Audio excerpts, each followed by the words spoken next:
Kyiv, Real Madrid have just won their third straight Champions League. Their fourth in 5 years. Cristiano Ronaldo has the trophy in his hands, and by every logical measure this should be the peak of his story in Madrid, not the end of it. But 30 seconds after the final whistle, with the champagne barely open, Ronaldo walks up to a microphone and says something that stops the entire football world in its tracks. He looks into the camera and says, quote, "It was very nice to be at Real Madrid. In the next few days I'll give an answer to the fans." Past tense on the night of his biggest triumph. That's not an accident, and everyone in that stadium knew it. Florentino Perez knew it. Zinedine Zidane knew it. And within 6 weeks, Cristiano Ronaldo, Real Madrid's greatest ever goal scorer, was gone, sold to Juventus for around 100 million euros. So what actually happened? Not the tabloid version, not the highlight reel version. I'm talking about the real chain of events, the money, the ego, the betrayal that turned the happiest man in world football into someone who couldn't wait to leave, and it starts before that final whistle in Kyiv even blew. 2009, Real Madrid pay Manchester United a then world record 94 million euros for Cristiano Ronaldo. Over 80,000 fans turn up just to watch him get unveiled. For years that investment pays off beyond anything Florentino Perez could have imagined. 450 goals in 438 appearances, 4 Champions Leagues, 4 Ballons d'Or, the club's all-time top scorer by a mile.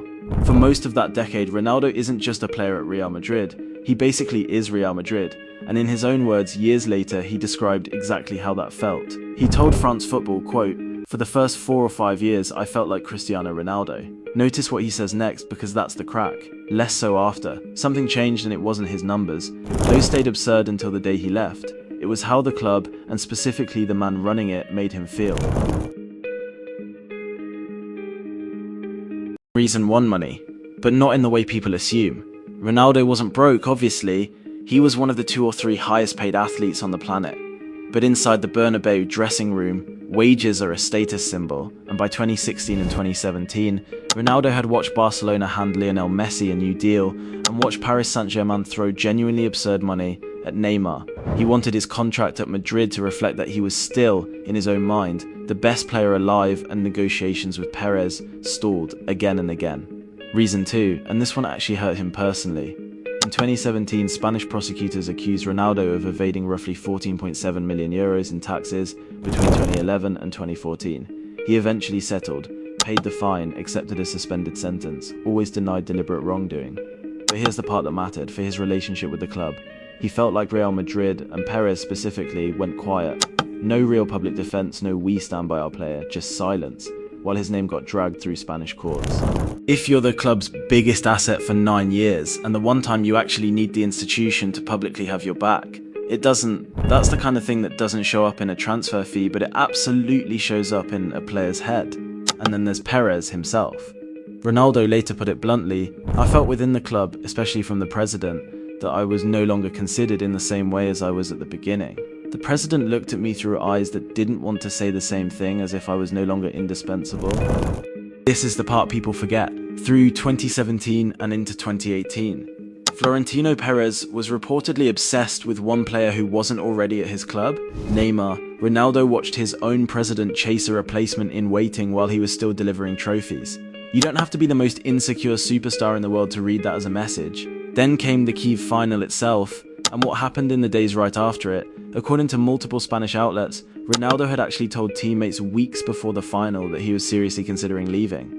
The final wasn't the trigger, it was just the first time the rest of the world heard it out loud.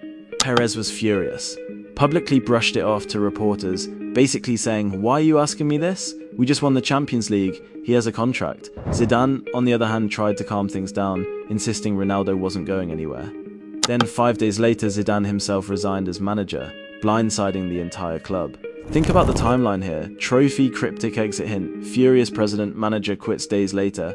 That's not a club in control of its own narrative. That's a club that had been quietly falling apart behind the scenes for months, and Kyiv just happened to be where the cracks became visible on camera.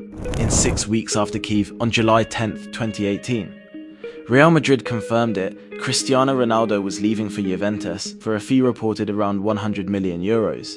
Not Paris Saint-Germain, not China, where he could have made vastly more money. Juventus, and in that same France Football interview, Ronaldo explained exactly why, if it had all been about money, I'd have moved to China.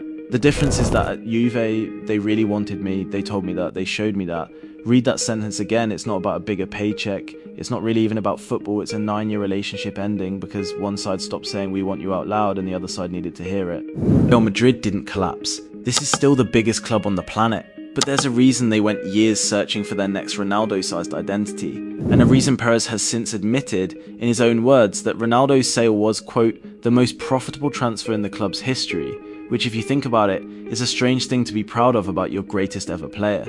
So when people ask why Cristiano Ronaldo really left Real Madrid, the honest answer isn't one single scandal. It's money he felt he'd earned, a tax case the club didn't defend him, on a president who kept looking for his replacement while he was still scoring 40 goals a season, and a locker room and a country that stopped saying out loud what it used to say every single day. We want you here now. Quick question for the comments, because I actually want to know what you think. Was this on Ronaldo for letting his ego dictate a 9-year legacy, or on Perez for taking a generational player for granted? Drop your verdict below. I read every single one of these if this is the kind of football story you want more of, the business, the politics, the stuff that never makes the highlight reel. Hit subscribe and turn on notifications because I've got a lot more of these coming. See you in the next one.